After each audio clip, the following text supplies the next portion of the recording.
Então, vou retomando aqui, tá bom? Só já compartilhar a tela aqui com vocês novamente.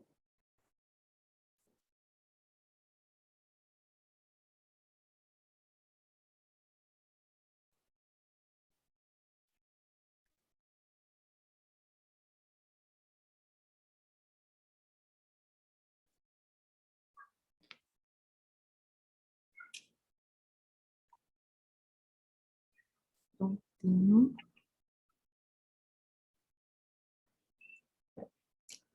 Então, pessoal, a gente vai agora dar continuidade, né, à nossa aula. Então, a gente vai continuar falando um pouquinho, né, sobre as partes, né, principais partes do encéfalo, esse controle do comportamento, da memória. E aí, na sequência, a gente já vai entrar já em algumas psicopatologias, tá? Que vão ter impacto maior aqui, né, no assunto que a gente está tratando. Então, nesse momento, a gente vai falar sobre o telencéfalo, né? Além do diencéfalo, além do sistema límbico que a gente comentou, a gente também vai ter no telencéfalo muitas regiões que vão estar ligadas, né, às questões comportamentais. Então, a gente até falou na aula, né, que tem muita coisa muitas informações como a memória, que elas não tá localizada apenas num ponto, né, ou num ponto central, mas que vai ter várias partes, né, do nosso córtex. Deixa eu só ajeitar aqui essa parte. Várias partes do nosso córtex que vão estar envolvidas, tá? Então, o telencéfalo, né, vai compreender os dois hemisférios cerebrais, o direito e o esquerdo, e uma pequena parte, né, interna no meio, situada na porção anterior do terceiro ventrículo, tá? Os dois hemisférios são incompletamente separados por uma fissura mediana longitudinal, e o assoalho é formado por uma faixa larga de fibras comensurais, que é o corpo caloso, que faz essa ligação, então, de um hemisfério com o outro. Os hemisférios cerebrais também possuem as cavidades, que são os ventrículos laterais, direito e esquerdo, que comunicam com o terceiro ventrículo por meio dos forames interventriculares. No ventrículo, né, é produzido o líquido cefalorraquidiano, que circula ao redor do cérebro como um todo, e os hemisférios, né, eles vão ter características importantes, como a gente pode ver aqui nessa imagem, tá? E aqui a gente já pode perceber, né, pessoal, essa região central, então, que vai ser a divisão do hemisfério direito e esquerdo, e cada um, né, desses hemisférios direito e esquerdo vão ter regiões também.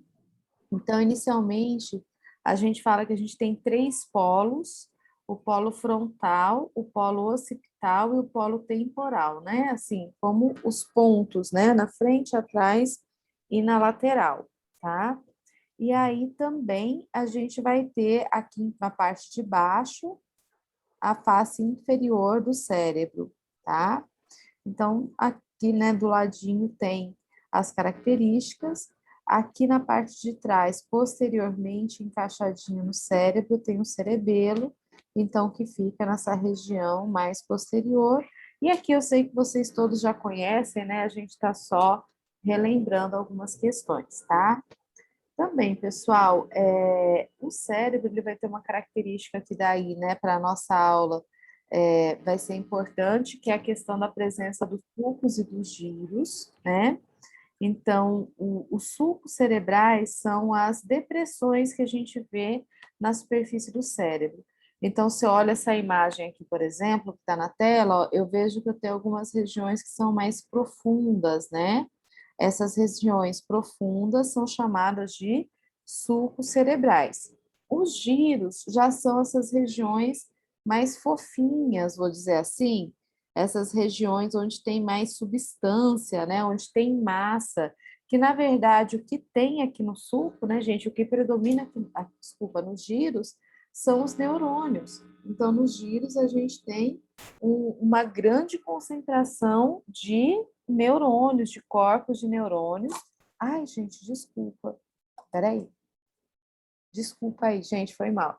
Tem uma grande concentração É que eu tô achando que a câmera tá meio torta, sabe? Eu não tô conseguindo deixar ela retinha, retinha. Eu tô meio tortinha, assim. Desculpa. Então, assim, nos giros, então, né? A gente tem uma grande concentração de corpos de neurônio. Então, são estruturas, né? E esses corpos de neurônio, essas células vão estar ali. A gente tem bilhões dessas células que fazem, né, as comunicações, intermediam todas as reações do nosso corpo. A gente estuda muito, né, a parte motora, a parte sensitiva, visual, auditiva, mas tem toda a questão, gente, de ligação, né, entre o sensitivo e o motor, a ligação entre as sensações e tudo isso também, as ligações, né, de todas essas áreas com a formação da nossa memória e do nosso comportamento. Então, essas células todas, né, em algum nível, elas trabalham para que a gente seja isso aqui que a gente é, né, para que a gente consiga apresentar nossos movimentos, para que a gente consiga interagir com pessoas, para que a gente apresente, né, o comportamento que a gente vai chamar assim de comportamento humano, né? Então, frisando essas partes, né? A superfície do cérebro do homem e de vários animais apresentam depressões, denominadas sulcos, que delimitam os giros ou circunvoluções cerebrais, que é aquela parte onde tem a massa, onde tem os neurônios. A existência dos sulcos permite considerável aumento da superfície, sem grande aumento de volume, né? Então, como ele se dobra, né, pessoal, é como se a gente pegasse, né, um plástico bem grande assim, você deixar esse plástico aberto dentro de uma superfície, ele é desse tamanho assim, e aí, quando a gente dobra ele, né, que a gente amassa, que a gente vai formando, né? Imagina você amassando um plástico, que você vai tendo aqueles sulcos, aquelas dobraduras, você pega aquele plástico que era grande e deixa contido num espaço pequeno. Isso é o nosso cérebro, né? E então é por isso que a gente pode ter essa grande massa de neurônios contida num espaço relativamente pequeno ou escondidos, né? Vamos dizer assim, entre esses sulcos cerebrais, tá? Alguns sulcos eles são inconstantes e não recebem uma nomenclatura específica, outros, né, são constantes, aparecem, né, em todas as em todas as estudos de anatomia que a gente vê, né, nas pessoas, nos diferentes cérebros, e eles que são demarcados, eles delimitam os córtex cerebrais, né? Então a gente tem aqui em relação aos córtex cerebrais, né, essas estruturas cerebrais, a gente vai ter, por exemplo, o sulco central, que é esse que eu estou passando a linha, tá? Esse sulco central, que é um sulco grandão, ele divide, então, aqui ó, o hemisfério frontal, que é o que está aqui na frente, do hemisfério parietal, que é esse que está nessa região mais lateral aqui superior, né? Aí depois a gente tem o outro sulco aqui, que é o sulco de Sylvius, por exemplo, que vai delimitar o hemisfério parietal aqui com o hemisfério temporal. Então, a gente vai ter algumas regiões, né? Alguns sulcos bem marcados e que delimitam determinadas regiões. Mas bem, pessoal, quando a gente chegar lá na frente, né, e for estudar mais a demência, eu quero muito chamar a atenção de vocês para isso aqui. O que que acontece no nosso cérebro, né? Então, esse cérebro que ele tem, essa formação, lógico, com esses sulcos aparecendo, mas que a gente tem o destaque dos giros, né, das estruturas que estão recheadas de neurônio, quando acontece o processo de atrofia cerebral, do envelhecimento, a ocorrência de alguns tipos de demência, essas estruturas elas vão diminuindo, os giros vão diminuindo e os sulcos vão aumentando, né? Então, isso, o que que significa isso? Que essa massa de neurônios que a gente tem aqui, muitas vezes vai degenerando, vai sendo perdida. Então, por enquanto, né, só vou chamar a atenção de vocês para essas divisões e para essas imagens aqui, né, desse cérebro bem robusto, para que lá na frente, quando a gente for comentar também, né, sobre o processo de atrofia cerebral, a gente consiga se lembrar, né, de como que essa estrutura se apresenta. Em relação às funções, né, pessoal, a gente vai ter diferentes hemisférios, em cada hemisfério funções muito características. Também aqui, né, são coisas que eu sei que vocês já estudaram por várias vezes, tá? Mas o que que vai acontecer aqui, gente? No cérebro, na parte frontal, tá? E aí, o que que acontece? Na parte frontal, ou no lobo pré-frontal, a gente tem uma parte muito ligada à cognição, né? Então, a parte cognitiva, lembra aquilo que eu falei para vocês, aquela parte do racional, tá? Então, daquilo que é o pensamento racional e que muitas vezes a gente vai racionalizar, né, as emoções, tá? E também aqui nessa região, um pouco mais para trás, a gente tem um controle das áreas motoras principais. No lobo parietal, a gente tem uma região, né, que está ligada à parte sensitiva, tá? O controle sensitivo, e também uma área muito ligada, gente, à interação de informações. Então, assim, a ligação, por exemplo, de informações visuais com informações motoras, com informações sensitivas, tem uma área chamada temporoparietal, né?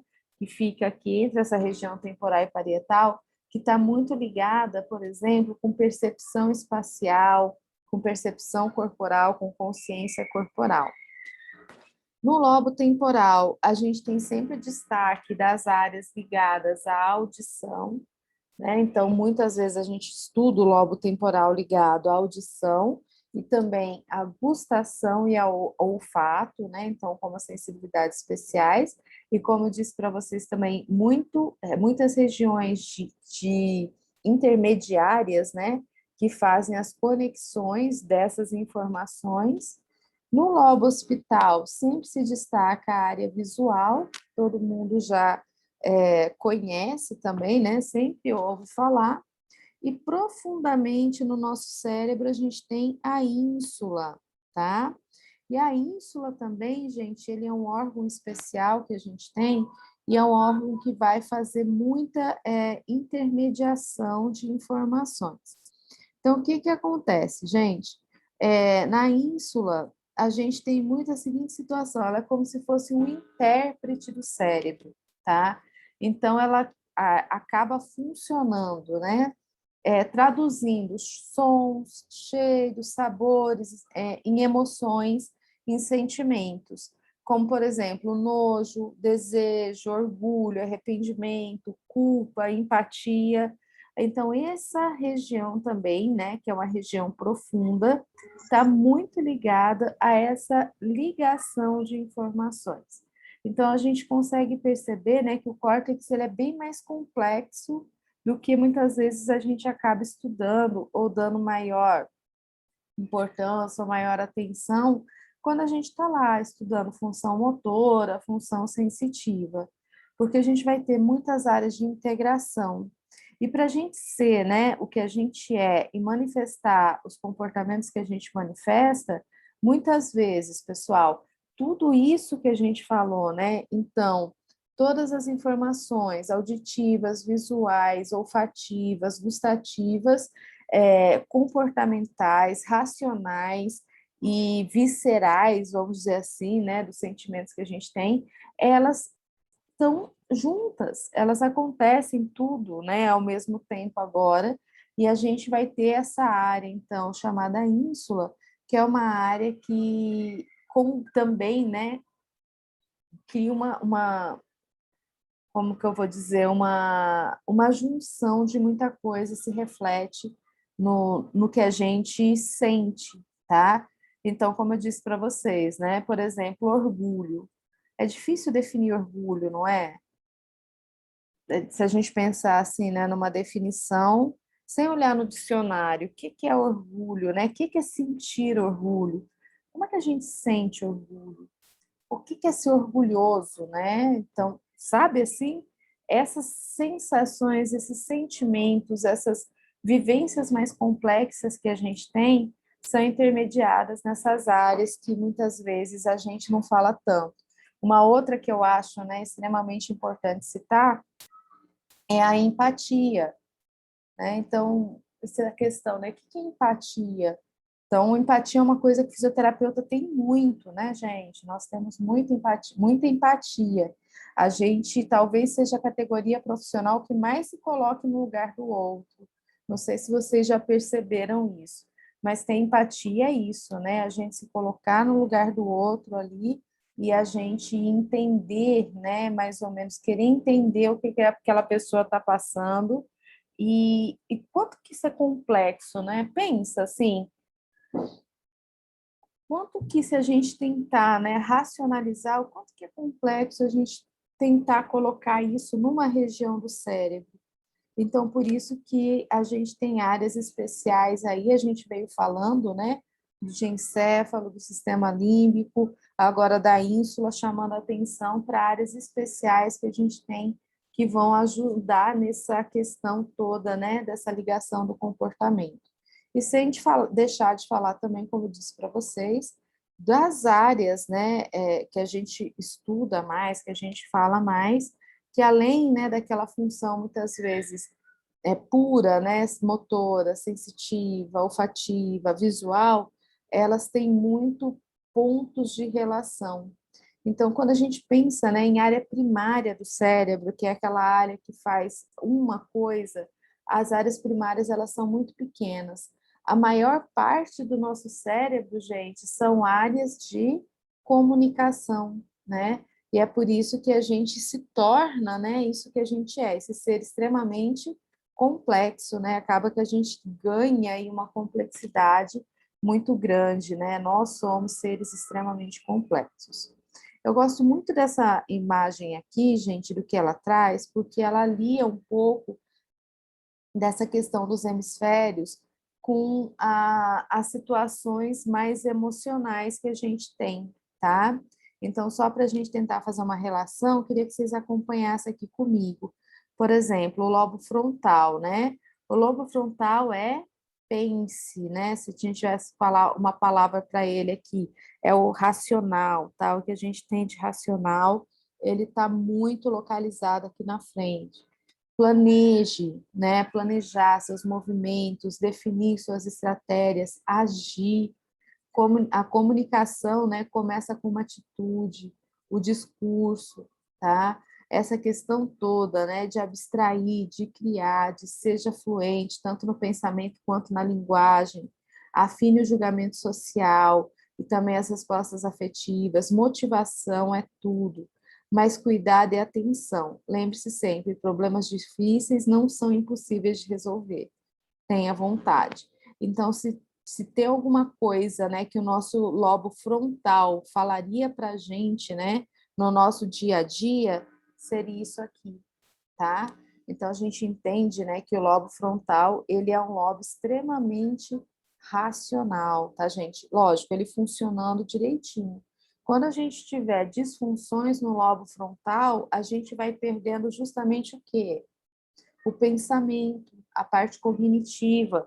É até difícil falar, né, entre aspas, a inteligência, a capacidade de raciocínio, tá? A capacidade de fluência, a capacidade de articular, a capacidade de elaborar estratégia, de planejar. O lobo frontal, gente, ele está relacionado com essas características todas, né, da questão, por exemplo, de você fazer um plano e executar esse plano, né, e pensar assim no passo a passo daquilo que você tem que fazer para cumprir aquele plano, para alcançar aquela meta, tá? Então, o lobo frontal, ele está muito relacionado a todas essas estratégias, e aí a gente entende também, né, quando a gente falar mais lá na frente, né, em muitos pacientes que vão sofrendo demência, muitas vezes o primeiro, né, a ser afetado é justamente o lobo frontal. E a gente consegue começar a estabelecer uma relação, muitas vezes, com o que a gente vê no nosso paciente, com algumas dificuldades, né, que a gente vê no paciente que a gente atende, tá? E o lobo parietal, né? O que que ele seria, né? O que que ele representaria? Então, o lobo parietal, ele está relacionado com um cinto ambiente, né? Você será estimulado, a sua percepção do meio fará toda a diferença. Então, no lobo parietal, gente, é que a gente percebe, né? É o que a gente sente, é o que está aqui, né? Na percepção do tempo, do espaço, das sensações, dos sentimentos, do frio, do calor, do tato, está tudo relacionado com essa área, tá? A interpretação disso, reconhecer o espaço, os objetos, reconheça você, então, o reconhecimento da própria pessoa, né? A questão de consciência corporal, então, está muito ligado ao lobo parietal. O lobo occipital veja, né? Veja oportunidades, processe bem as informações que seus olhos captarem, reconheça ambientes e situações nas quais seu conhecimento possa ser aplicado da melhor forma possível. Então, o lobo occipital, gente, é o lobo da visão. E não é só essa questão da visão aqui, né? Que eu estou olhando e eu estou vendo que essa corzinha aqui é verde, mas é a interpretação de tudo isso, que isso significa. E às vezes, né, a gente olha, e aquela questão da gente olhar e ler as situações, né, a gente enxergar não só o que está ali, mas o que está por trás das coisas, né? Muitas vezes a gente olhar uma expressão de uma pessoa que você está conversando e você já identificar, né, que aquela pessoa, por exemplo, está entendendo ou não está entendendo o que você está falando, está gostando ou não está gostando. Então, tudo isso tem essa ligação com o lobo occipital. Vou pular aqui para o temporal, tá? Temporal, ouça, né? Ouça com atenção as pessoas, memorize o que for importante, aprenda coisas novas. Tenha em mente que uma comunicação eficiente passa por uma boa compreensão dos fatos, né? Então, o ouvir aqui também, gente, é mais do que escutar, né? Do que a palavra entrar, mas é interpretar essa palavra, processar essa palavra, tá? Então, processe mais o que você vê e tenha fé. Então, o lobo temporal ele está muito ligado a essas questões de percepção e algumas questões até que de escutar a si mesmo, né? De escutar a sua voz da sua consciência, aquele feeling, às vezes, que a gente tem uns feeling, às vezes não tem. Você pensa assim, poxa, aquilo ali não está me parecendo, mas você não sabe muito bem o que, que é, mas você tem uma sensação, né? Que você que está tendo alguma coisa ali, então isso também tem a ver com o lobo temporal. E a ínsula, né, que está nessa região mais interna, sintonizar corpo e mente, perceba o que seu corpo diz e emocione-se. Então, a ínsula, ela tá, para mim, né, é como se tudo isso que a gente viu aqui de fora dobrasse assim para dentro e a ínsula juntasse tudo também, intermediasse tudo, tá? Então, aqui a gente conhecendo um pouquinho, né, mais essas regiões do córtex, não só com aquelas questões, como eu disse para vocês, mais frias ali, né, visão, audição, movimento, córtex somatosensorial, tal, mas a gente pensando, né, nessas relações todas que essas áreas estabelecem entre si com a gente. E aqui a gente começa a tirar um pouquinho, né, dessa questão do cérebro e o comportamento e a cognição, né, gente? Aí você fala assim, nossa, professor, isso é tudo muito complexo, né? É lindo e complexo, né, pessoal? Realmente tem o seu fascínio, mas tem a sua complexidade envolvida também, e é por isso que nós somos seres tão complexos, né? É por isso que a gente dá tanto trabalho, né, gente, para nós mesmos. Às vezes nem a gente se entende, né? Às vezes a gente fala assim, né? Nossa, por que que eu fiz tal coisa? Nem você sabe por que que você tomou determinada atitude, teve tal pensamento, porque realmente a complexidade é muito grande, mas a gente está aqui, né, para tentar entender um pouquinho disso e trabalhar com isso também, tá? Então, agora a gente vai falar um pouquinho mais sobre esse cérebro, né, e o comportamento, a cognição, tá? Bem, vamos traduzir um pouquinho aqui tudo isso que a gente está falando, uma emoção, uma experiência subjetiva em curto prazo.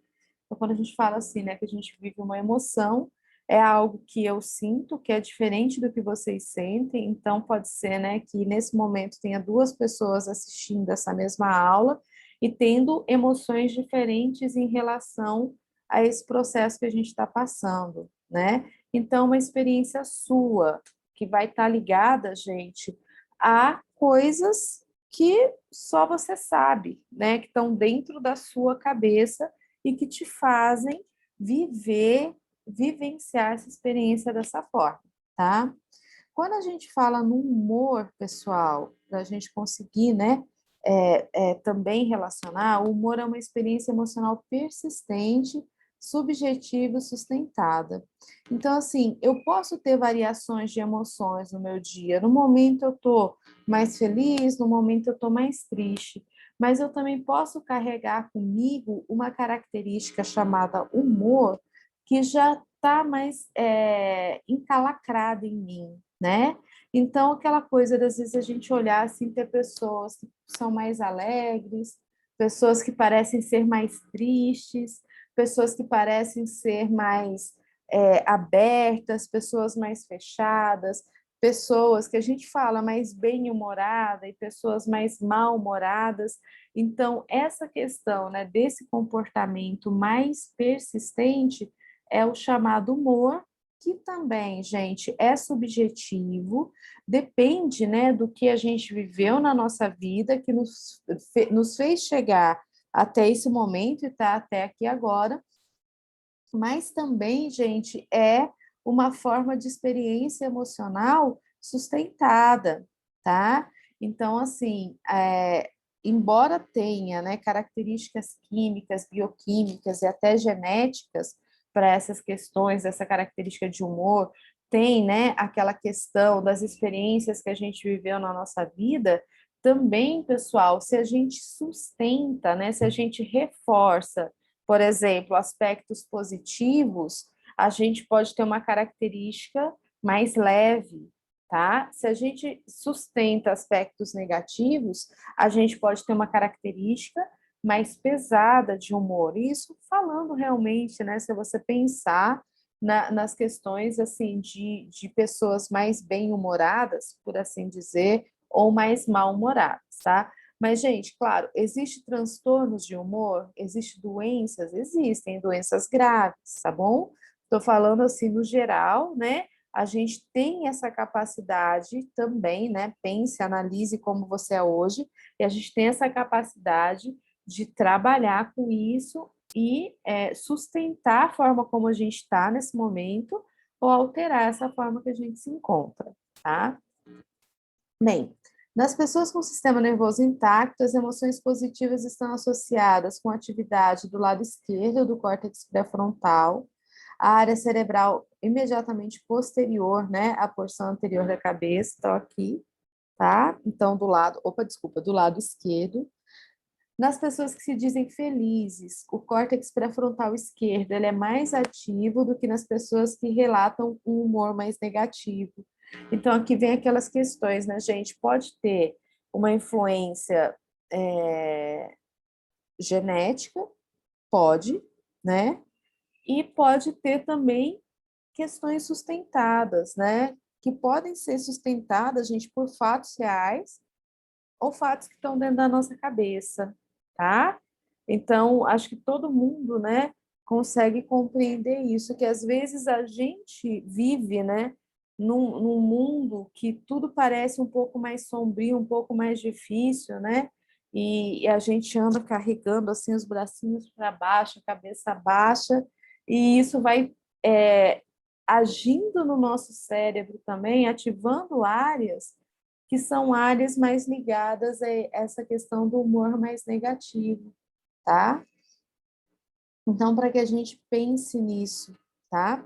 Então, ó, nas pessoas que dizem mais felizes, o córtex pré-frontal é mais ativo do que nas pessoas com humor mais negativo, e isso pode se tornar algo que vai se perpetuando, né? Porque os neurônios, lembra da capacidade de plasticidade? Eles vão se habituando a isso, tá?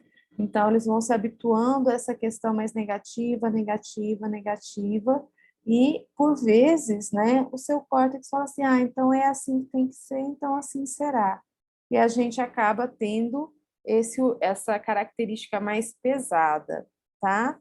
Bem, as emoções e humores negativos, como, por exemplo, a ansiedade e a tristeza, estão associadas com aumento na atividade no córtex pré-frontal direito. E quanto mais a gente reforçar esse comportamento, mais a gente habitua os nossos neurônios a isso.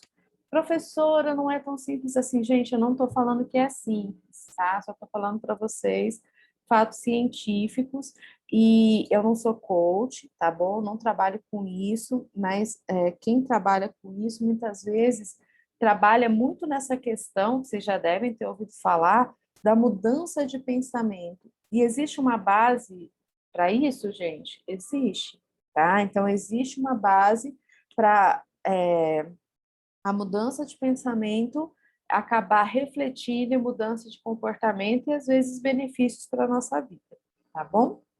Bem, mas vamos continuar aqui, né?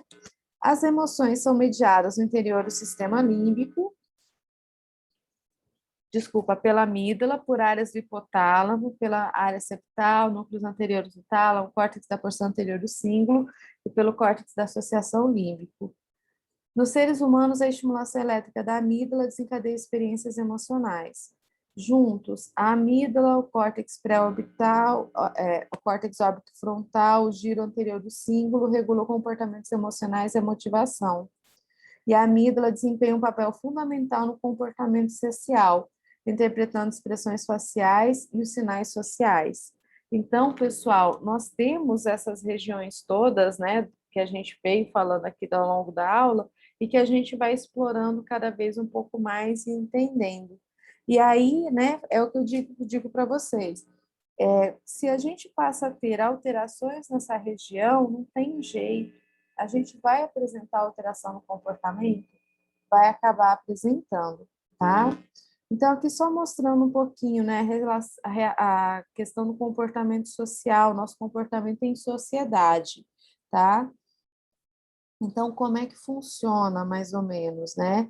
A gente tem muitas informações sensoriais que são importantes para o nosso comportamento social, né? A gente entender o que está acontecendo aqui no meio. Essas informações vão muito para a amígdala, para a porção inferior do lobo frontal, do córtex órbito-frontal, e para o giro anterior do cíngulo, tá?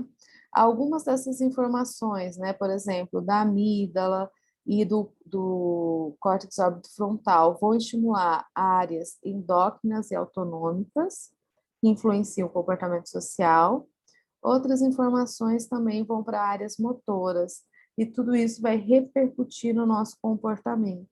Então, muitas vezes, pessoal, a maneira como a gente manifesta o nosso comportamento social, se nós somos pessoas mais abertas, mais fechadas, pessoas que têm uma capacidade maior, né, de estabelecer contato, relação, desenvolver uma conversa, se sentir bem ou se sentir mal no ambiente, vai ser intermediada principalmente por essas regiões aqui, que repercutem no nosso sistema autônomo, no nosso sistema endócrino, né, liberam substâncias no nosso corpo e na nossa área motora também, e influenciam na forma como a gente na forma como a gente se comporta, tá? Uma outra questão que é importante, a emoção, as emoções, né, elas são muito intermediadas, estão intimamente relacionadas com a tomada de decisão.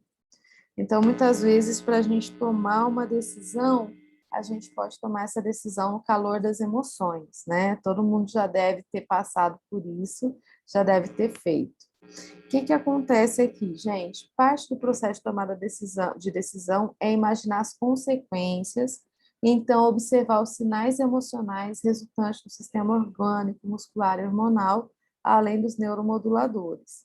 Então, algumas vezes, né, gente, a gente toma a decisão ali no calor da emoção, e às vezes, depois tomando aquela decisão, você dá aquele frio na barriga, né? Você fala, putz, será que eu fiz a coisa certa? Será que eu fiz errado? Será que eu estou agindo certo? Será que eu estou agindo errado?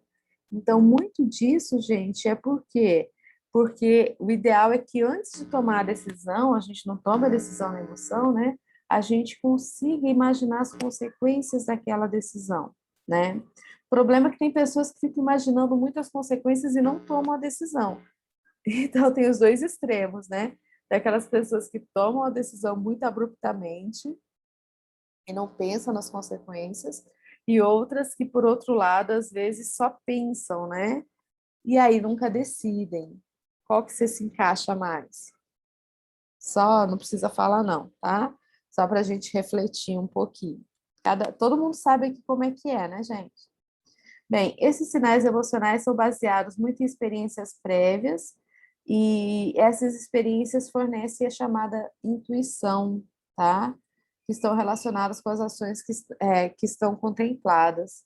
As emoções são cruciais para o julgamento adequado, porém, de maneira geral, os sinais emocionais não decidem, mas são considerados no processo decisório. E isso quando a gente não toma a decisão no calor da emoção, tá? Então, de maneira geral, né, a gente consegue segurar a emoção, racionalizar e, a partir dessa racionalização, tomar a decisão. Mas tem muito de questões emocionais e das chamadas intuições que nos ajudam nesse processo, né? E a intuição nada mais é, gente, do que a recordação de experiências que a gente já teve, né? Não que a nossa intuição funciona sempre, né? Mas talvez tenham pessoas aqui que sejam extremamente intuitivas, né? Aquela pessoa que fala assim, né? Aquela a porta vermelha ou a porta verde? Não, não, é a porta verde. Por quê? Eu não sei o que é, mas eu sei que vai dar certo.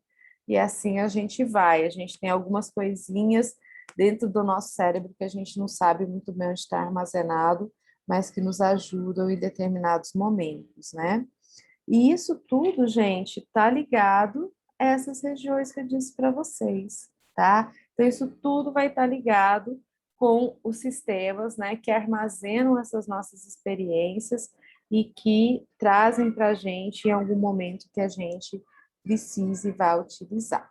Bem, e como que se dá a interação, né, entre as questões psicológicas e somáticas? Está claro que a divisão conceitual entre a ciência imunológica, imune, endócrina e psicológica e a neurociência, existe uma rede de comunicação de neuropeptídeos e de seus receptores que fornece uma ligação entre a defesa celular corporal e os mecanismos de reparo, glândulas e encéfalo. Então, gente, o que quer dizer aqui, né? Os pensamentos e as emoções influenciam as funções de todos os nossos órgãos. É o que a gente veio falando aqui ao longo da aula, né? Que existe essa relação, isso já está bem conceituado, né, dentro da ciência. E por quê? Porque existe uma comunicação bidirecional entre o sistema nervoso, o sistema imune, e isso está muito ligado desde o pensamento até, né, as reações que o nosso corpo vai manifestar. Bem, os neurotransmissores e os hormônios regulados pelo encéfalo modulam células do sistema imunológico e as citocinas, que são substâncias químicas secretadas pelos glóbulos brancos sanguíneos, incluindo o fator de necrose tumoral e as interleucinas, que regulam o chamado sistema neuroendócrino. Então, gente, o que acontece? Muitas vezes o que a gente está sentindo, o que a gente está passando, manda, né, informações do cérebro para baixo e também tem uma resposta que vem do corpo e que volta para o cérebro. A gente já vai mostrar um pouquinho como esse mecanismo funciona. Uma reação individual à experiência pode perturbar a homeostasia, o equilíbrio, e isso é chamado de resposta ao estresse. Quando o indivíduo ele se sente ameaçado, a resposta ao estresse aumenta a força e a energia para lidar com determinada situação. Então, tudo, né, que a gente estuda em relação muito a essa ligação, né, do cérebro com o corpo, passa pelo sistema neurohormonal. E aqui, né, eu chamo a atenção de vocês novamente para aquela questão que a gente estava falando lá no começo da aula, que era a questão justamente de quem, gente? Do hipotálamo e da hipófise, tá? Então, aqui só para a gente ter ideia, né, de como acontece esse mecanismo, aqui a gente tem, né, o hipotálamo aciona a hipófise, que eu disse para vocês, né? A hipófise, por sua vez, por exemplo, aciona as glândulas suprarrenais, que libera o cortisol, tá? O cortisol age no sistema imune, que por sua vez leva uma resposta de novo lá para cima. Então, só para exemplificar essa ligação que tem entre o que está acontecendo dentro da nossa cabeça, o quanto que isso, né, pode levar informações, vamos chamar assim, descendentes ou eferentes, que atingem o nosso sistema hormonal e o nosso sistema imunológico, o nosso corpo como um todo, e que tem uma resposta que volta lá para cima também, tá? E que aí, gente, vai influenciar nesse funcionamento. O que que acontece aqui, pessoal? Eu posso ter, então, né, tanto a parte de cima influenciando o restante do corpo e provocando uma alteração, que pode ser benéfica ou não, tá? Como eu tenho essa parte aqui embaixo reagindo, respondendo e devolvendo lá para o nosso cérebro informações que também podem ser benéficas ou não. Então, nesse sentido, né, quando a gente pensa aqui no estresse, eu estou pensando numa situação de estresse cognitivo, tá? A gente tem, né, 3 sistemas que participam da resposta ao estresse. O sistema nervoso somático, com a atividade do neurônio motor que aumenta a tensão muscular, né? Então, quando a gente passa por estresse. O sistema nervoso autônomo, com atividade simpática, aumenta o fluxo sanguíneo para os músculos. E o sistema neuroendócrino, que faz a estimulação nervosa simpática na medula da suprarrenal, que provoca a liberação de epinefrina na corrente sanguínea.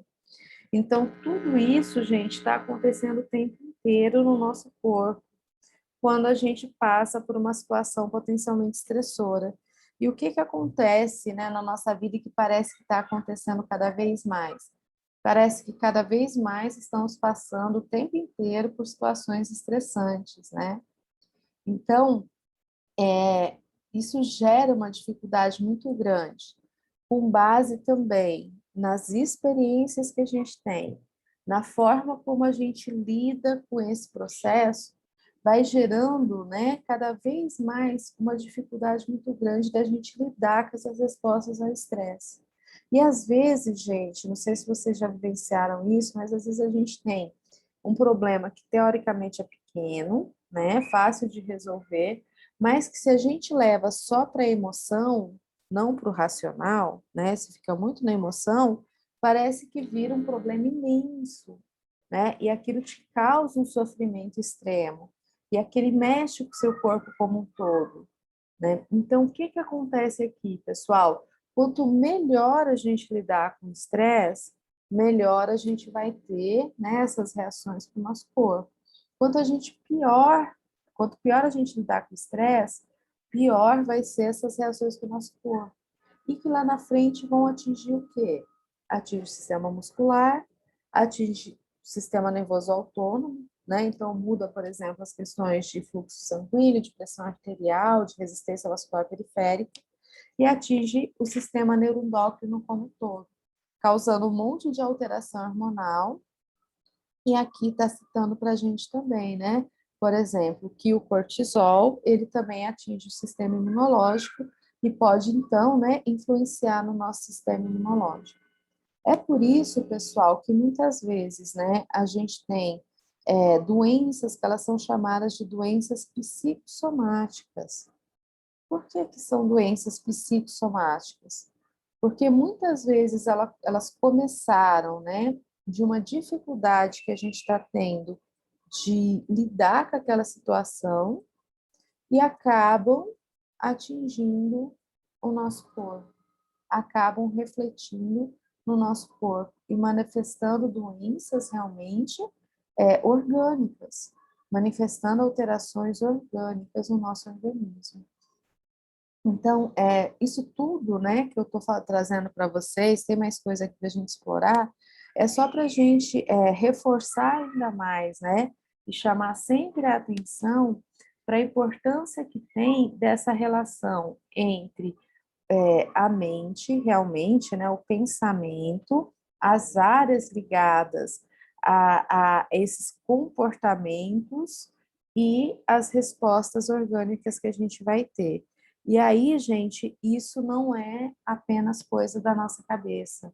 Então, isso é realmente o que acontece e o que a gente vê muito acontecendo cada vez mais, né? As situações estressantes do nosso dia a dia acabando, né, por provocar doenças a longo prazo, né? Então, acabando por provocar alterações importantes, alterações aí que muitas vezes você não vai se livrar mais, tá?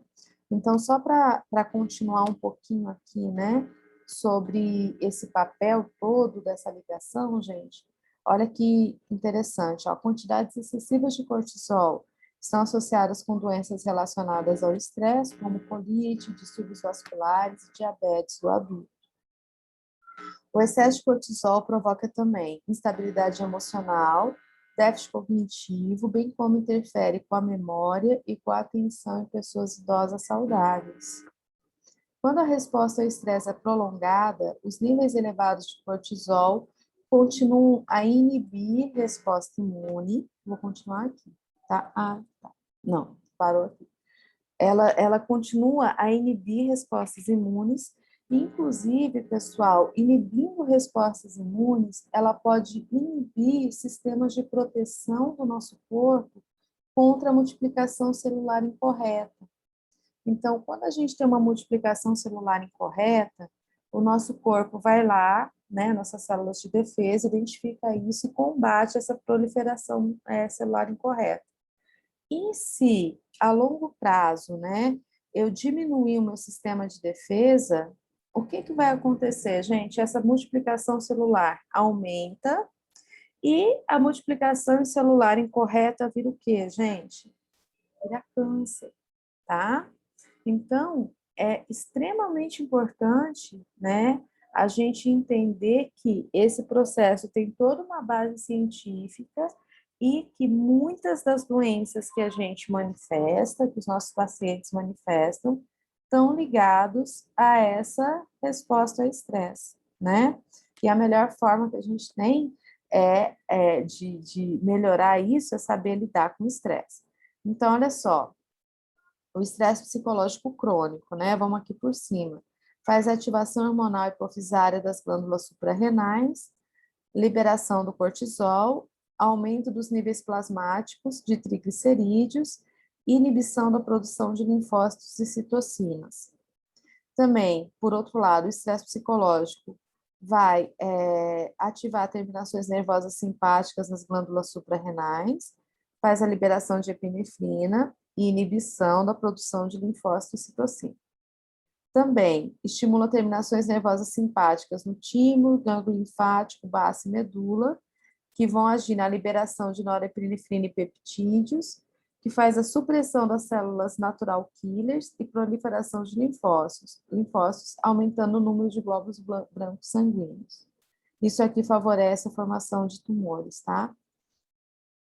E o estresse psicológico pode afetar as plaquetas sanguíneas, secretam mais trifosfato de adenosina, que faz alterações, o ATP, nos vasos sanguíneos e pode levar a infarto do miocárdio e acidente vascular encefálico.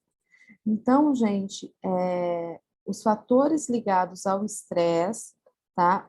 Estresse psicológico, repercutem no nosso corpo como um todo, né? E aí, a questão toda dessa aula, né, foi justamente trazer isso, o impacto das questões comportamentais, né, das alterações comportamentais nos processos de doenças que muitas vezes a gente encontra em nós e nos nossos pacientes.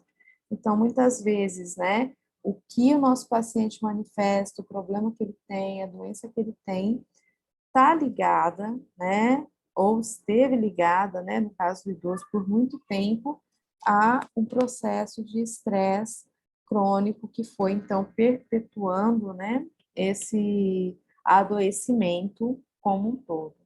E aí, gente, não tem jeito, né?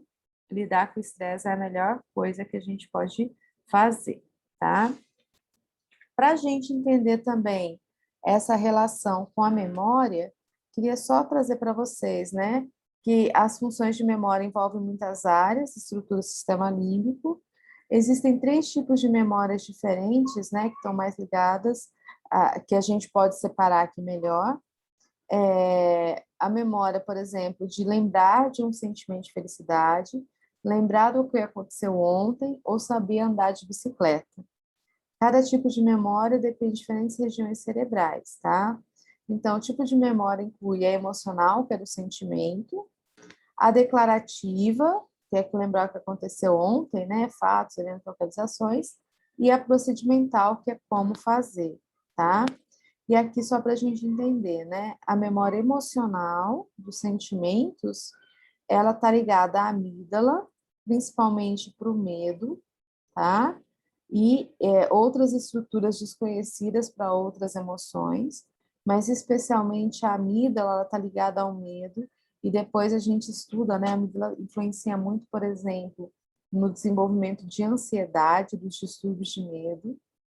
A memória declarativa, que é aquela ligada a fatos, eventos, conceitos, localizações, está muito ligada ao córtex cerebral e hipocampo. E a procedimental, que é saber andar de bicicleta, por exemplo, a movimentos com propósitos, está relacionado com movimentos com propósitos e hábitos, córtex frontal, tálamo e núcleos da base, tá? Então, muitas vezes, né, a gente consegue identificar a alteração que está acontecendo com o nosso paciente e relacionar com a área cortical que pode estar principalmente afetada em um determinado momento, tá? De qualquer forma, gente, olha só, você, suas alegrias e sofrimentos, seu senso de identidade, sua vontade, não passam de expressões do comportamento de uma ampla rede de células nervosas e suas moléculas associadas, ou seja, seus neurotransmissores. Então, o que a gente né, depende dessas diversas regiões que a gente falou aqui. Depende, né, de como a gente moldou e molda essas regiões. Depende de como a gente encara situações e isso, né, gente, foi algo que a gente aprendeu ao longo da vida. Então, a maneira como a gente lida com a vida hoje, né, e que os nossos pacientes idosos vão lidar quando a gente encontrar com eles, está muito ligado a tudo que eles passaram, está muito ligado à vitalidade desses neurônios. Por isso que é tão importante, né, esse cuidado, principalmente esse cuidado que a gente veio falando anteriormente, que é o cuidado preventivo em relação a essas células que são tão preciosas. E que na aula passada, né, na outra semana, a gente estudou que essas células podem ser afetadas ali, né, por processos físicos mesmo, né, falta de aporte sanguíneo, por degeneração, né, e que essas células também podem ser afetadas, que é o que a gente está dando ênfase hoje, por questões emocionais, tá, por questões realmente ligadas, né, a fatores emocionais que envolvem a nossa vida, que envolvem a vida do nosso paciente. E aí a tal da importância de cuidar da mente e cuidar do corpo, né? Não adianta a gente pensar só em uma coisa ou só em outra. E quando a gente fala das doenças psíquicas, a gente foge um pouquinho, né, do que a gente faz na fisioterapia, né, ali no nosso dia a dia do fisioterapeuta. Por quê, gente? Porque a gente está aqui para enxergar o ser humano como um todo. Embora, então, o nosso papel não seja fazer, né, a análise para o paciente, a gente consegue claramente, quando a gente encontra pacientes idosos, identificar diversos desses aspectos que a gente veio comentando, né? Aspectos de característica de humor, característica de comportamento, características, né, de receptividade ou de rejeição. E a gente deve entender que muito disso que essa pessoa que está manifestando ali para você naquele momento vem de tudo que ela passou ao longo da vida, né? Como aspecto preventivo, né? A gente deve se cuidar o tempo todo, né? Como eu disse para vocês, desde ontem, né? Desde a parte de como a gente lida com os nossos sentimentos, com o nosso estresse, com as nossas emoções, até como a gente lida com a nossa parte física. E entender, gente, que o que está aqui em cima afeta aqui embaixo, como também o que está aqui embaixo afeta aqui em cima. Então, a relação é direta, tá? Então, da mesma forma, com o que eu penso, tá? Afeta o meu corpo, o que eu faço afeta os meus neurônios, né? E essa aí é a complexidade, vamos dizer assim, do todo que a gente tem, tá? Quando a gente começa a estudar essa área, né, eu pelo menos, eu sou apaixonada por isso, né, pela questão do comportamento, embora, como eu disse para vocês, né, muitas vezes, enquanto fisioterapeutas, nosso papel vai ser muito mais de entender, interpretar, né, e reforçar as questões de promoção de saúde. E quem vai trabalhar, né, com os grandes desafios da alma, né, do pensamento, da mente, aí vão ser outros profissionais que estão aí também, né, para compor nossa equipe, para nos ajudar. É por isso que muitas vezes também, né, quando a gente pega e a gente vai pensar em fisioterapia para as doenças psíquicas, a gente se vê um pouco ali limitado em ações, tá? E daí que vem aquela questão de pensar, né, o que realmente cabe, o que não cabe, enquanto, né, execução de técnica, mas eu acho, gente, que quando a gente se dedica, por exemplo, né, vocês que estão se dedicando a estudar o envelhecimento, o processo de envelhecimento idoso, a gente tem que entender, né, que todos esses processos estão acontecendo. E para vocês também, né? Acho que para a vida como um todo, para pessoas como um todo. Pessoal, ficou muito confuso? O que vocês estão achando? Me dê um feedback, por favor. Vocês não estão quietinhos, eu não estou vendo o rosto de vocês, eu não sei.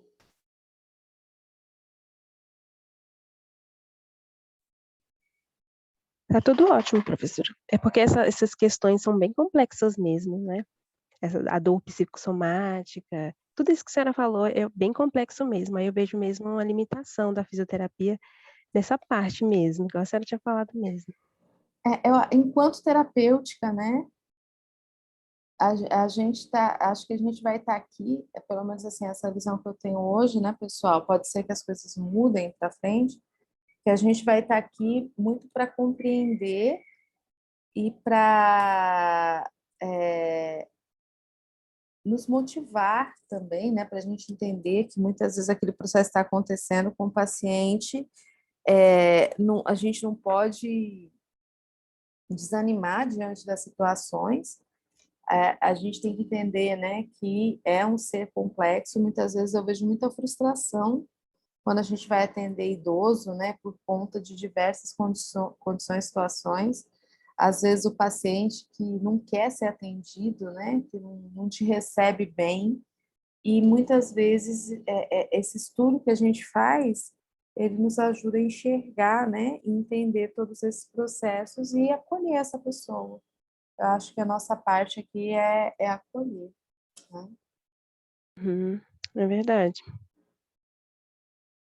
E o que eu sempre reforço, pessoal, o que, para mim, né, quando eu trabalho com essa área, quando eu falo dessa parte, eu acho que o que a gente tem que sempre precisar focar, entender e assimilar e colocar aqui para dentro da gente, profissional, né, que essa relação de mão, de via dupla que tem, né, da mente influenciar o corpo e o corpo influenciar a mente.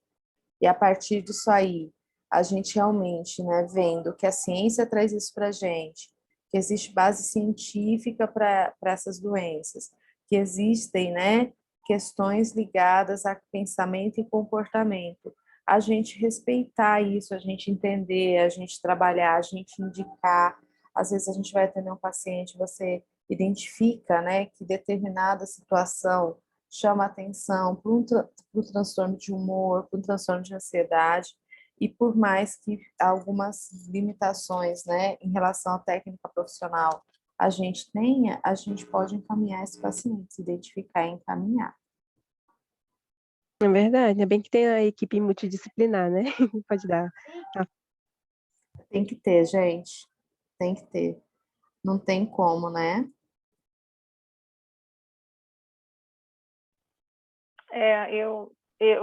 Eu acho também que tem um caminho aí para a gente importante, que é, por exemplo, a atividade física em si, um idoso que vem mostrando uma depressão, uma situação com toda essa vivência, porque o que a gente sabe é que a vida vai trazendo todo esse estresse, todo esse problema, os problemas do cotidiano que muitas vezes a gente não consegue administrar, né? Inclusive perdas, as pessoas idosas com perdas mesmo, né? Com mortes, com lutos. E eu acho que a fisioterapia, no sentido de movimento com o corpo mesmo, pode fazer muito para o idoso, porque ele está ali, ele não está pensando nunca numa academia ou num profissional de educação física, num personal. Então, ele vai pensar em quem? Ou a própria família, né? Vai pensar em quem? Pensar na fisioterapeuta, e a gente pode fazer bastante nesse olhar, né? Eu acho, que eu tenho visto aí, tem esse ponto também, né? E é a questão da gente buscar, né, pessoal? Muitas vezes quando a gente pega, né, e passa para esse olhar aqui do macro, né, de tudo, dessa complexidade do cérebro, do comportamento humano, é a gente buscar também, né? Que às vezes, como você disse, não vai ser aquele exercício da academia do personal ou aquele exercício, entre aspas, monótono de fisioterapia que vai ser o caminho para aquele paciente, né? Aquele 3 séries de 10 repetições. Às vezes a gente buscar, né? Então a criatividade, o uso, né, do lúdico, o uso dos jogos, da dança, da música. Então, para mim, o leque que abre é muito esse leque, né? Eu coloquei na aula passada para vocês, né, algumas coisas, por exemplo, da game terapia. A gente não pode, né, ficar fechado só no arroz com feijão. Acho que isso também é o negócio que vai expandindo, né? Então, quem, né, pretende, né, quem vai, como vocês, se dedicar a trabalhar com idoso, eu acho que é muito válido, pessoal, procurar técnicas realmente, né, cursos que a gente pode aprender um pouco mais sobre o uso da dança terapêutica, a gente pode aprender um pouco mais sobre o uso da música, sobre os jogos, e com isso a gente fazer esse intercâmbio melhor, porque às vezes é a forma como a gente vai conseguir atingir essa atividade física, essa vivência, esse movimento que o paciente está precisando. Sim, e eu acho também que a gente pode usar a sensibilidade, e exatamente isso que você está falando, aumentar esse leque de conhecimento para tocar até nessa parte psicológica, porque o que você fez aqui hoje com a gente foi quase uma terapia. Então, né? você vai colocando e fazendo o questionamento. E aí a gente está aqui concentrado, mas é claro que a gente está pensando, né? Exatamente. Sou sedentário, não sou sedentário, ou isso, ou aquilo, a vivência de cada um, né? A vivência de cada um. E como eu lido com o estresse, né? Pô, será que... Lembra aquela parte, né? De eu transformar, como é que fala? Transformar as coisas numa bola de neve, tem uma outra expressão, né? Que às vezes com um problema que é desse tamaninho, você faz aquela transformação dentro de você que te esgota emocionalmente. E às vezes é só você puxar aqui para frente, né? Fala assim, não, opa, peraí, é só fazer tal coisa. Mas antes disso, você já viveu aquela avalanche emocional? Exatamente, isso é uma técnica até de terapia, né? E aí você tem perguntas mesmo, efetivamente, para fazer. E você botar o seu paciente para fazer essas perguntas, mas vem cá, isso que está acontecendo é importante mesmo? Poderia ser de outra forma? Então, eu acho que a gente tem muito que contribuir, né? E contribuir dentro da gerontologia é um leque imenso, né? E com a fisioterapia, entendeu? No papel de fisioterapeuta, oferecendo a fisioterapia. Sim. E a gente pode eu comprei um curso essa semana de exercício físico para idosos, com a professora Carla Montenegro, não sei se vocês conhecem, eu não conheço, mas eu gostei do método, eu gostei das coisas que ela ia falando, e eu não conheço nada da atividade física do educador físico. Equipamentos, por exemplo, que a gente tem coisa para abrir mão que eles conhecem e a gente não, né? E aí eu resolvi comprar o curso. Aí estou começando a fazer, não tenho... Mas eu acho que é por aí, sim. Eu acho que a gente tem muito o que dar, né? E na parte de prevenção, né? A gente tem que abrir o leque. A gente tem que abrir o leque, né? Então, assim, claro, vocês aqui na pós, cada disciplina que vocês fazem, né, vai abrindo o leque. E a gente a visão que eu tenho hoje é essa. Então, se eu me proponho, né, não, estou me propondo a me especializar em trabalhar com idoso, então tem que abrir meu leque, né? E às vezes até isso, né, procurar um curso que está um pouco fora da área, entre aspas, né? Então, um curso de exercício, um curso de dança, um curso de meditação, aí vai de cada um, né? Mas são ferramentas que a gente vai desenvolvendo e que a gente entende, né, cada vez mais necessárias para essa complexidade. A gente pensar, né, nós mesmos, né, e os nossos pacientes, como a estrutura física só não dá, né? A estrutura ela é macro. Quando eu falo assim a questão dos recursos da fisioterapia, gente, eu não estou falando por mal, não. Estou falando no sentido assim, às vezes a gente não tem é, a ferramenta psicológica mesmo, né? Tipo, da palavra para atingir, mas a gente desenvolve diversos mecanismos para isso. Então, a gente desenvolve, né, com base no conhecimento, formas de atingir o paciente e ainda mais que a gente passa muito tempo com eles, né? Então, a gente passa muito tempo com o paciente, a gente passa muito tempo fazendo a atividade, a gente passa muito tempo ali, né, durante a terapia, e isso, muitas vezes, esse paciente ele cria um vínculo, e vocês já atendem, né, vocês sabem muito bem, um vínculo com a gente que é um vínculo diferenciado, que é um vínculo importante, um vínculo afetivo mesmo, um vínculo de confiança, e que a gente também tem que entender, né, os outros aspectos todos que estão ligados a esse processo e conseguir interagir com esse paciente, né, conseguir fazer a diferença com o que a gente tem, mas procurando sempre mais, sabe? Eu, ao longo dos anos também, né, fui uma pessoa que eu vim procurando sempre mais, tanto que a gente vai, como eu disse, procurando uma coisa, procurando outra, vendo uma coisa, vendo outra, e isso vai dando esse monte de chavinha aí para a gente ligar as pecinhas, né?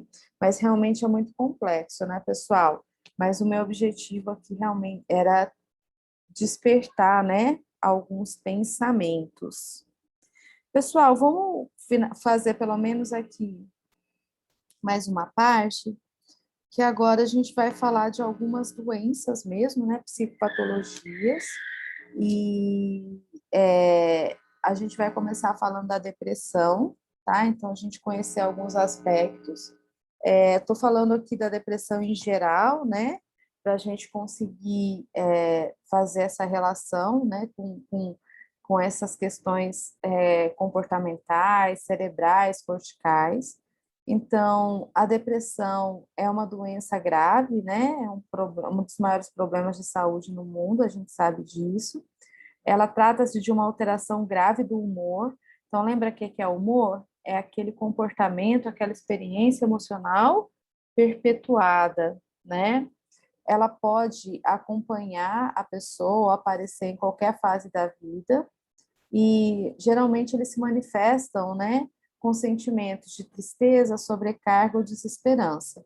E aí a gente não vou entrar muito, né, na esfera, porque vocês também conhecem bastante disso, né? Mas o processo do envelhecimento e o processo de perda, até que a gente já vem comentando por si, é um processo que muitas vezes traz muitas dessas características, né? Especialmente eu vejo a questão da desesperança, tá? Bem, a gente tem, né, que pensar essa doença e pensar, né, que muitas vezes o estudo dessa parte das psicopatologias vai envolver a avaliação, a compreensão e a modificação dessas relações, né, do cérebro com o comportamento. Então, as perdas de homeostasia que vão acontecer, tá? Como outros estudos neuropsiquiátricos, a depressão não é uma doença unitária, mas sim uma síndrome heterogênea que abrange vários sintomas, que ocorrem concomitantemente e que apresentam respostas divergentes ao tratamento, que também é característico, né, gente? A depressão nunca é igual de uma pessoa para outra, pode ter sintomas parecidos, mas também tem até aquela questão da interpretação daquele sintoma, aquela questão subjetiva, e o tratamento também, ele pode dar diferentes resultados por conta dessa subjetividade, né? Envolve uma centena de combinações de mudanças de humor, de apetite, de sono, da energia, da cognição e até da atividade motora, de diferentes graus, mais leves ou mais graves, tá? Nessa figura aqui está mostrando quais são as principais áreas, né, corticais, então, que estão relacionadas com a depressão, então, relacionadas realmente com a manifestação da depressão. E antigamente, pessoal, era muito difícil até, né, fazer diagnóstico de depressão. Então, durante muito tempo, teve uma questão que até, de certa forma, ainda é cultural na gente, que é que a depressão é frescura, que a depressão é coisa de quem não tem o que fazer, que problemas, né, dessa ordem não existem, e muito existia isso, né, por conta da dificuldade de identificar alterações mesmo. Então, na ciência, da forma como ela se desenvolveu, é muito aquela questão de ver para crer, né? Então, para você ter uma doença, você tem que ter uma alteração no exame, você tem que ter uma alteração no seu exame de sangue ou na sua radiografia, e muitas vezes, algumas dessas doenças da mente que a gente está falando aqui, são doenças que são muito silenciosas nessa questão do exame. Às vezes são doenças microscópicas, porque afeta neurotransmissores, né? Afeta substâncias lá no interior do nosso cérebro, em áreas que nem são tão facilmente identificadas. Mas, pessoal, com os anos, né, com a evolução da ciência, foram se descobrindo realmente alterações físicas que acontecem e que daí traz cada vez mais, né, para a gente. Claro que, como profissionais de saúde, vocês já têm essa consciência, mas eu falo assim que enquanto sociedade ainda existe muito preconceito, né? E que a gente já pode falar também, né? A gente já pode, como profissional de saúde, falar, olha, depressão não é realmente frescura, depressão não é porque a pessoa quer, né? A pessoa não está deprimida ali porque ela quer, ela não tem ansiedade porque ela quer, ela não tem um transtorno de humor porque ela quer, ela tem uma alteração física, tá? E as alterações que a gente mais encontra comumente, né? Aqui, ó, no giro cingulado anterior, lembra sistema límbico, gente? Predomina aqui, né? Diminuição de volume. No córtex pré-frontal, diminuição do volume também. na parte embaixo aqui do sub, né, do giro, diminuição de atividade, do giro cingulado e diminuição de volume. No córtex órbito-frontal, aumento de atividade, diminuição de volume. Na região do estrato ventral, diminuição de atividade de volume. No hipotálamo aqui não está definido. Na pituitária, muitas vezes pode ter na hipófise aumento do volume. Na amígdala, aumento da atividade. Lembra que a amígdala, gente, é aquela estrutura ligada ao medo? Então, aumento de atividade na amígdala gera medo, tá? E diminuição de volume. E o hipocampo, diminuição de volume, afetando aí também a memória que a gente estava dizendo, né? Então, as áreas corticais que são críticas para a fisiopatologia da depressão são praticamente as mesmas da ansiedade, a gente vai ver mais à frente, eu troquei a ordem aqui. Estruturalmente, a diminuição do volume no hipocampo parece estar relacionada com episódios de depressão. Alterações semelhantes foram encontradas no giro singular anterior, amígdala e córtex pré-frontal, tá? Então, a gente tem realmente alterações físicas acontecendo, e é aquela história, gente, foi a alteração física que provocou a depressão, ou foi a depressão, o sentimento, né, os pensamentos, vamos dizer assim, as vivências, as experiências negativas intermediadas por essa região que provocaram a alteração física. E aí fica a pergunta, né, o quanto o pensamento influencia na estrutura, enquanto a estrutura influencia no pensamento, né? E as duas coisas parecem acontecer, as duas possibilidades. Existem casos, sim, de depressão, que são casos onde a alteração estrutural ela está ali presente de uma forma muito exacerbada, muito clara, e existem outros tipos de depressão que essas alterações estruturais vão acontecendo ao longo do tempo, ao longo dos anos, tá?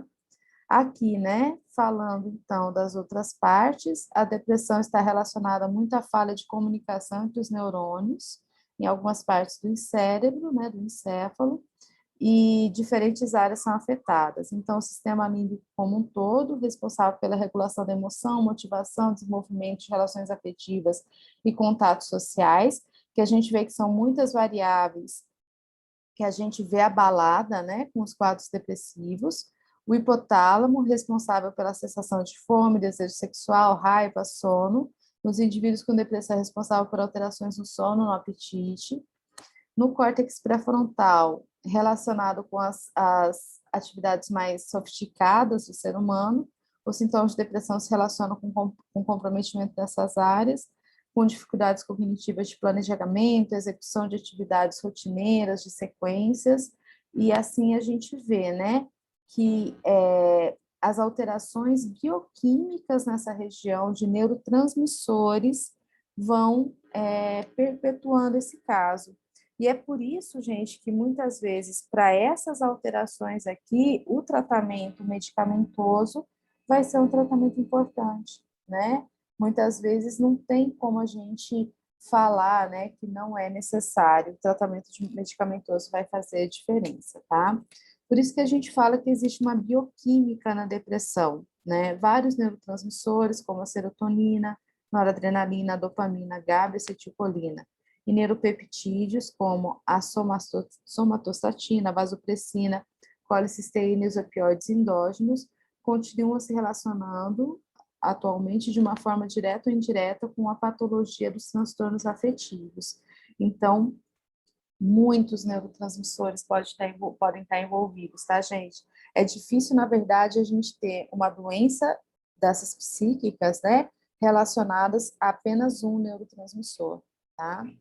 Entre as substâncias, aquelas que parecem continuar mais implicadas em investigação e seus neurotransmissores noradrenérgicos, sobretudo a serotonina, ainda que o modelo baseado na carência dessa substância tenha cedido terreno, a teoria baseada no desequilíbrio entre os sistemas de neurotransmissão e desregulação dos neuroreceptores. Então, antigamente, acreditava-se, né, que o problema central né, dos transtornos depressivos era a serotonina, especialmente a falta dela.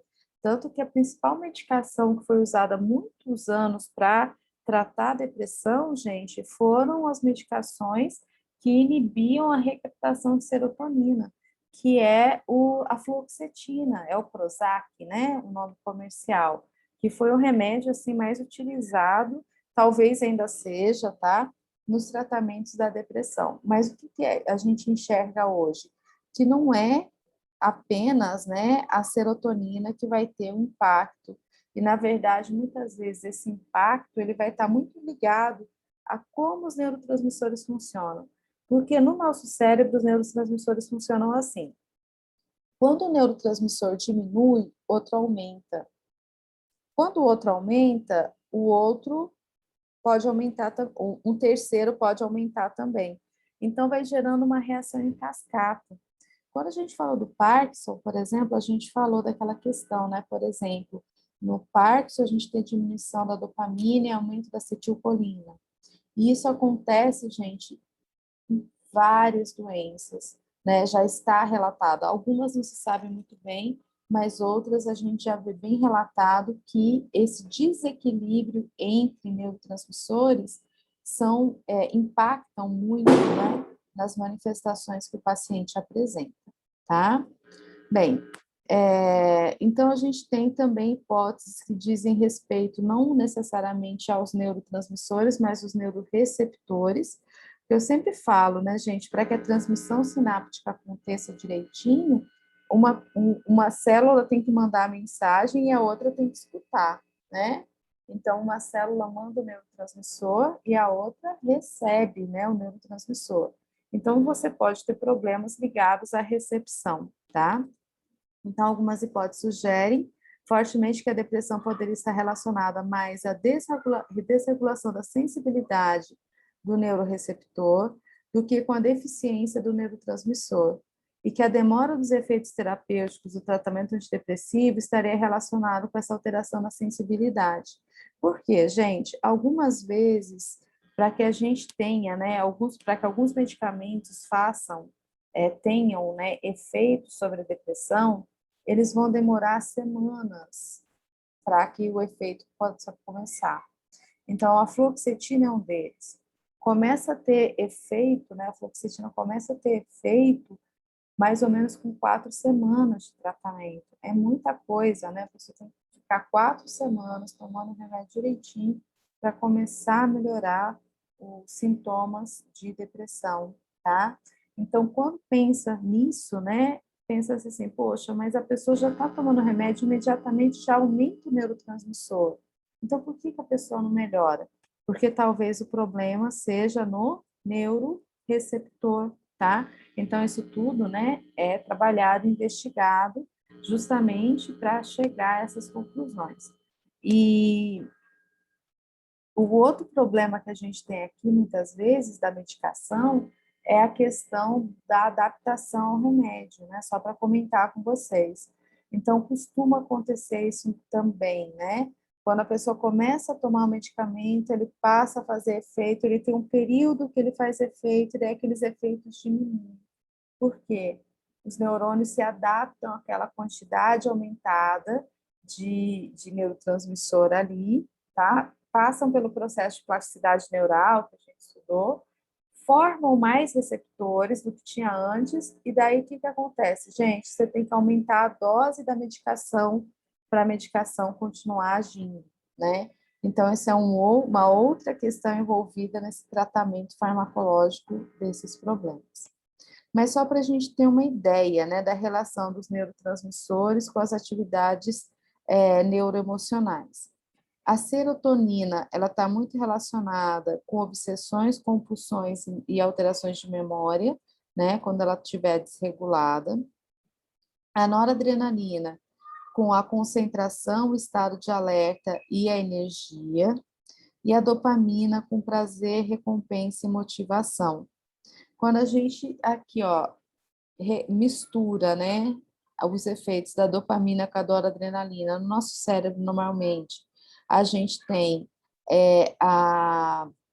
as questões de atenção sendo influenciadas, né, pela dopamina e a noradrenalina. Pelos três juntos, gente, a cognição e o humor. Então, para a cognição e para o humor, tanto a serotonina como a noradrenalina quanto a dopamina são importantes. E para as questões de sexo, agressão e apetite, a serotonina e a dopamina. Então, a interação entre eles, né, gente, é o que vai fazer muitas vezes essas relações complexas, esses comportamentos complexos serem intermediados, né? E aqui, ó, no caso, né, a adrenalina e a serotonina juntas controlam ansiedade, irritabilidade e impulsividade.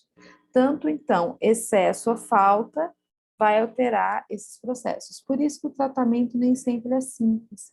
Muito difícil a gente falar, né, que vai ter um medicamento que vai agir no único neurotransmissor e que aí vai ter o resultado, porque algumas atividades ela envolvem vários neurotransmissores e quanto mais complexa, né, a atividade, maior vai ser essa relação, tá? Então, assim, ó, lesões encefálicas, especialmente as que a gente citou, né, como, por exemplo, as lesões hipóxicas, o estresse, né, eles podem ser etiologia dos transtornos depressivos, tá? O estresse parece ser um dos principais fatores ambientais que predispõem o indivíduo à depressão.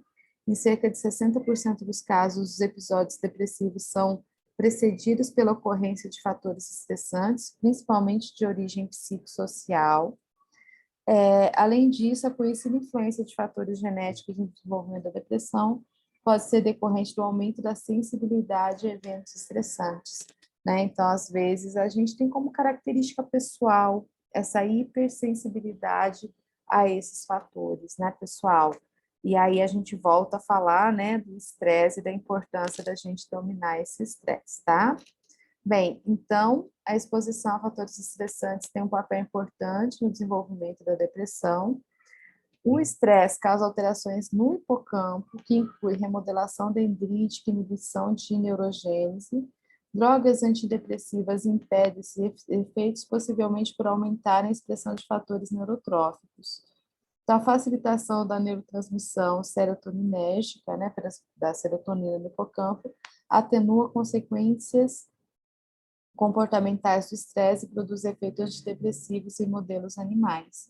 Então, a gente percebe, né, o estresse altera a região e aqui a gente está falando do medicamento, mas como a gente citou antes, né, algo que também aumenta os níveis de serotonina e tem efeito benéfico né, na verdade, a atividade física. Então, os exercícios físicos, como um todo, eles comprovadamente têm esse efeito antidepressivo também, tá? Agora sim, pessoal, claro que o paciente precisar tomar medicação, tem que ter acompanhamento psiquiátrico, tomar medicação. O que a gente pode fazer é o ajuste, né? O plus, o algo mais ali, e os estudos mostram para a gente realmente que tem, né, esse papel da atividade física sobre esse processo.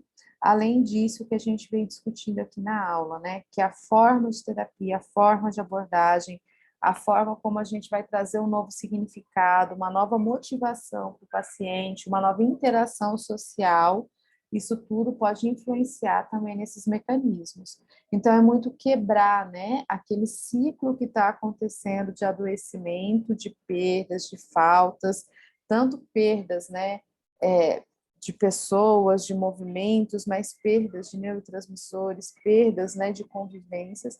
Então, quebrar esse ciclo ajuda muito a quebrar esse processo de depressão, tirar aquela pessoa ali daquela rodinha. Porque senão, pessoal, quanto mais deprimida ela tiver, piores vão ser os níveis de neurotransmissores, maiores vão ser as atrofias, né, as alterações corticais, mais deprimida ela vai ficar, e assim esse ciclo vai só se perpetuar, né? Então, as alterações, elas só vão piorando, se somando, e cada vez a pessoa vai se sentindo pior, tá? Bem, deixa eu só... Ai, gente, aqui...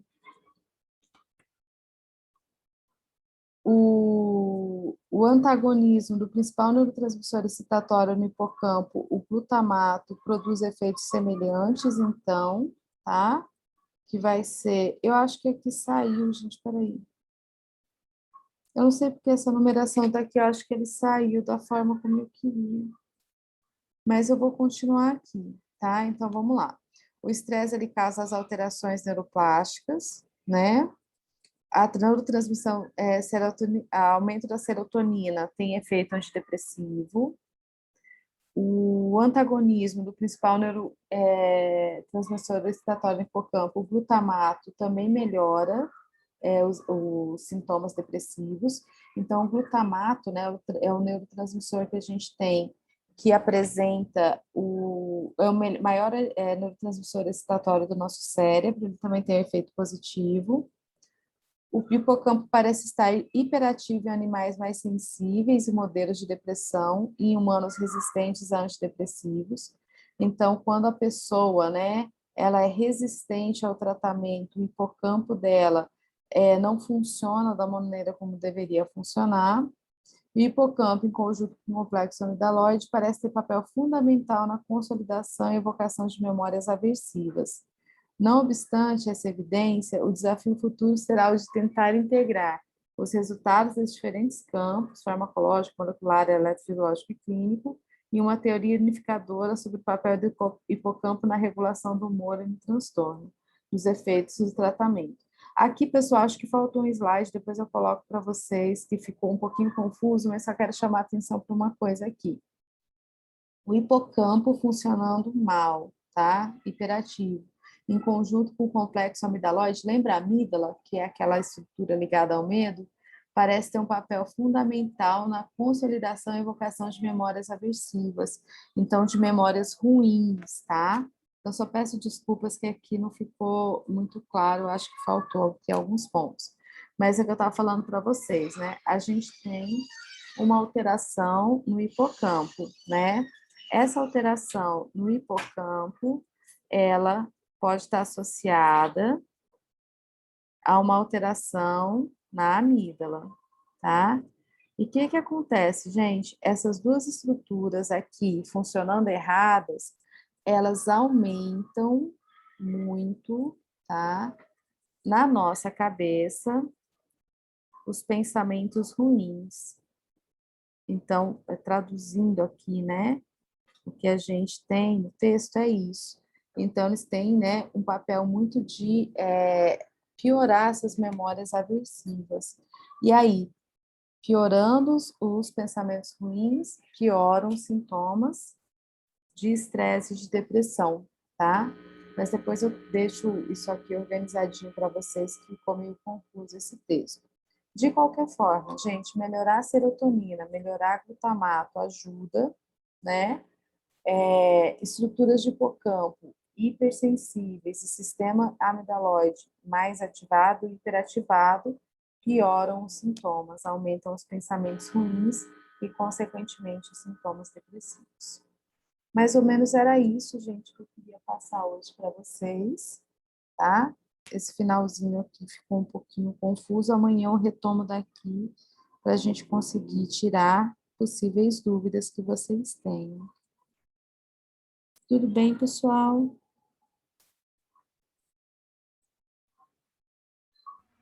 Tudo. Sim. Deixa eu só tentar tirar aqui, peraí. Bem, eu vou deixar vocês com um monte de coisa para pensar, né?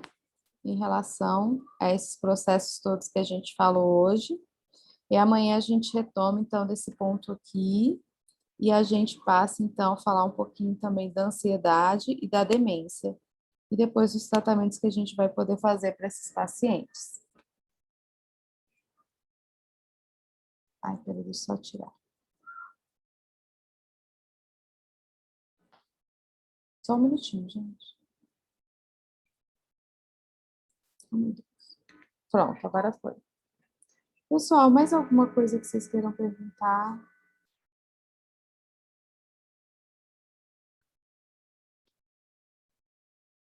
Tranquilo? Tudo certo. Essa Boa noite. parte final a gente retoma amanhã com a cabecinha fresca, tá? Tá Tá ok. ótimo. Boa noite, pessoal. gente. Boa noite. Boa noite. Boa noite. Amanhã às 8, tá?